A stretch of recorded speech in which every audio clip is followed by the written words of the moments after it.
I'd like the chairperson to the committee to consider how are we going to use these most valuable funds to make it the most effective for those in need. Thank you. Mr. President, with the number of amendments that I have, I'm still leaving because I deducted 2 billion pesos from the budget of the Department of Public Works and Highways. I'm still leaving a fiscal space of around 1 billion 16 million pesos. And I leave it up to the chair to use that amount,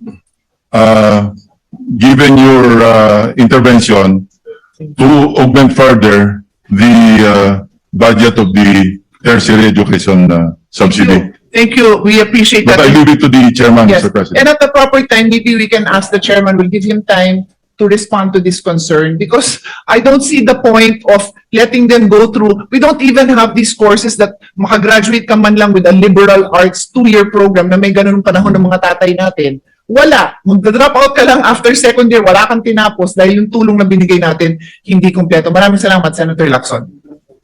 Thank you. Next, Mr. President, the judiciary. For the judiciary, on the proposed budget of the Supreme Court of the Philippines and the lower courts, allocate the amount of 243,789,671 to fund the operationalization of the Supreme Court Judicial Integrity Office for fiscal year 2026. Again, let me explain, Mr. President. Supreme Court and Bank Resolution AM number 231205, SC or the Supreme Court abolished the Judicial Integrity Board or JIB and created the Judicial Integrity Office under the supervision and control of the Supreme Court, which shall be headed by the Judiciary Integrity Officer, who shall be appointed by the Supreme Court.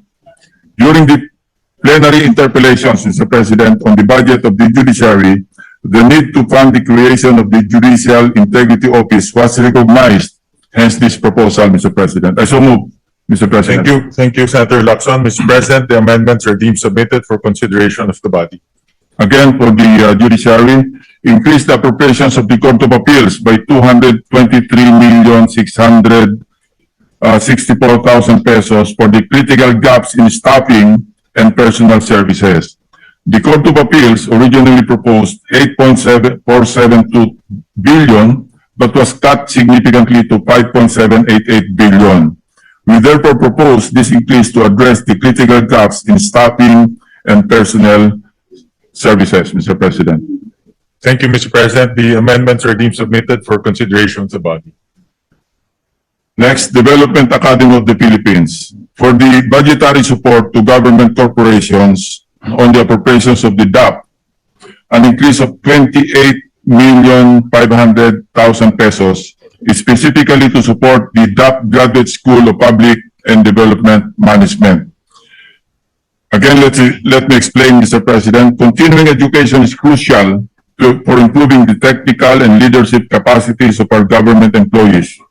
The DAP GSPDM has provided ladderized and master's programs for our civil servants. However, despite the growing number of enlistees this year or each year, DAP can accommodate only a small fraction due to budget constraints.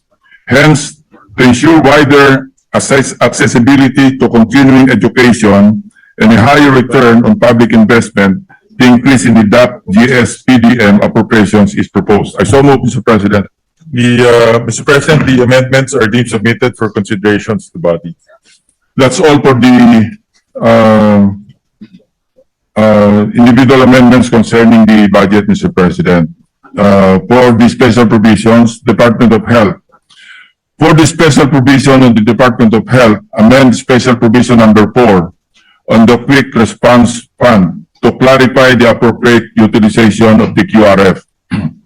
By stipulating the types of resources and activities such as engagement of emergency health personnel and procurement of additional supplies and commodities, the revision will help ensure that the QRF fund utilization aligns closely with its primary purpose of rapid health service restoration and intervention.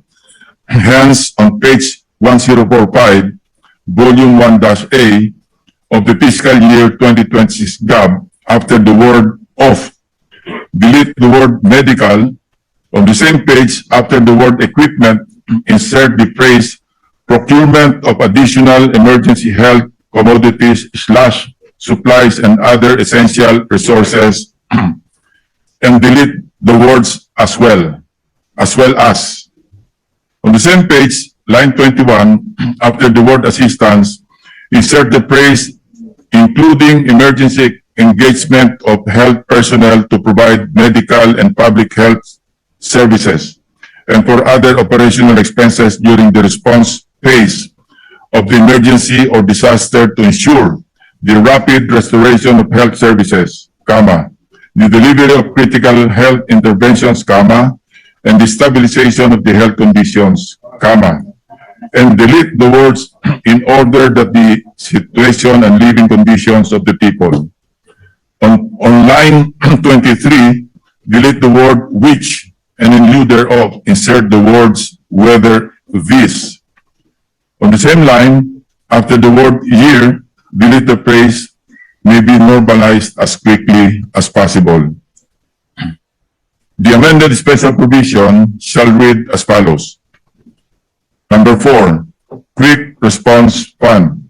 The amount of 500 million pesos appropriated herein for the Quick Response Fund, QRF, open close parentheses, shall serve as a standby fund to be used for the rehabilitation and repair of health facilities, replacement of equipment, comma, procurement of additional emergency health commodities slash supplies and other essential resources, comma, provision for emergency medical assistance, comma, including emergency engagement of health personnel to provide medical and public health services and for other operational expenses during the response phase of the emergency or disaster to ensure the rapid restoration of health services, comma, the delivery of critical health interventions, comma, and the stabilization of health conditions in communities or areas affected by natural or human-induced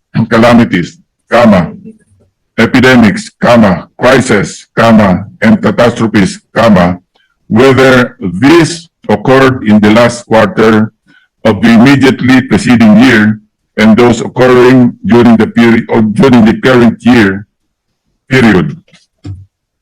In no case shall the QRF be used for pre-disaster activities, comma, such as conduct of training, comma, insurance of assets, comma, and public information and education initiatives, comma, or any other purpose not authorized in this provision. I so move, Mr. President. Thank you, Mr. President. Mr. President, the amendments are deemed submitted for consideration of the body.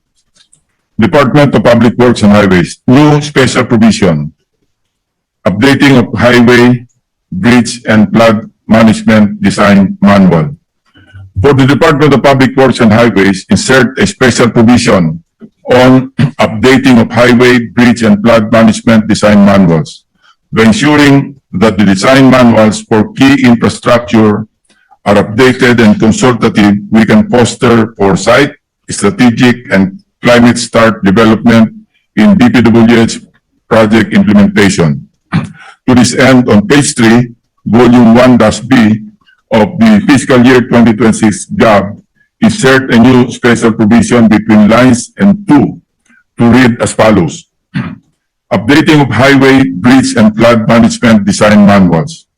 To address the worsening effects of climate change and to ensure efficient and high-quality projects, comma, the DPWH shall work with scientists, comma, industry experts, comma, the academe, and people's organizations to comprehensively upgrade its design manuals for highways, comma, bridges, comma, and flood management infrastructures, period.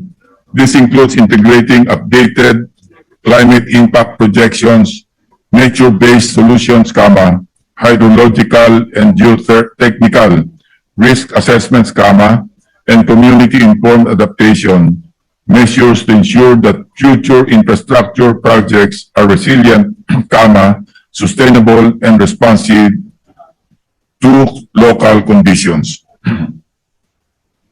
Letter B, new special provision, roadmap for digital planning, design, construction, maintenance, and management.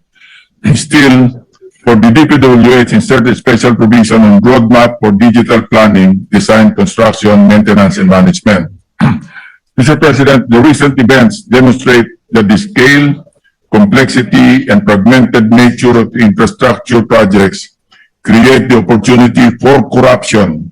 It is therefore an opportune time to adopt a technology that will ensure efficiency, transparency, and integrity in our infrastructure projects. Building Information Modeling, or BIM, BIM, has been recognized by various countries as an effective tool in their construction industry and has institutionalized the transformative technology for designing, constructing, and managing public projects. To this end, on page 4 of Volume 1-B of the fiscal year 2026 GAB, insert a new special provision between lines 8 and 9 to read as follows. Roadmap for digital planning, design, construction, maintenance, and management, period. The DPWH shall adopt a 5-year detailed roadmap for the adoption and integration of Building Information Modeling, open close parenthesis, BIM, in the planning, designing, construction, and maintenance and management of government-funded infrastructures, period. I so move, Mr. President. Mr. President, the amendments are deemed submitted for consideration of the body. For the Department of Social Welfare and Development, Office of the Secretary, for the special provision of the DSWD, insert a new provision between lines 40 and 41. Specifically, special provision number 9, prohibition on political involvement in cash aid distribution. This special provision will insulate government social welfare programs from partisan politics. Mr. President, there must be no room for political exploitation and manipulation of the government programs in any shape or form, especially when those at the other end are already suffering. To politicize a social welfare program is not only unjust, but also inhumane. To this end, between lines 40 and 41, page 228, volume 1-B of fiscal year 2026 GAB, insert a new provision to read as follows. Number 9, prohibition on political involvement in cash aid distribution, period. The funds appropriated for the DSWD shall be used strictly to ensure that all cash assistance distributions, including but not limited to protective services for individuals and families in difficult circumstances, tulong panghanap buhay sa ating disadvantaged/displaced workers, and medical assistance to indigent and financially incapacitated patients program, are conducted exclusively by authorized DSWD personnel or accredited partners, period. No incumbent public official, electoral candidate, politician, or any of their representatives shall be allowed to be present in, participate in, influence, or otherwise take part in the conduct, facilitation, or distribution of any cash assistance, nor shall any political signage, branding, paraphernalia, or activity be displayed or conducted within the distribution area, period.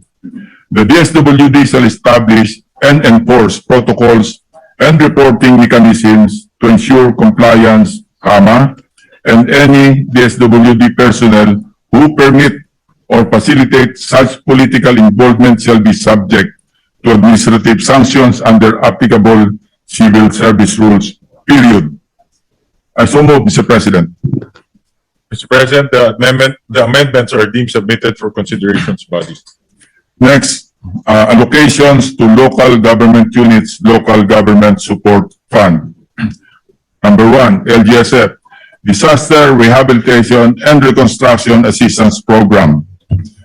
For the local government support fund, insert a new special provision on disaster rehabilitation and reconstruction assistance program.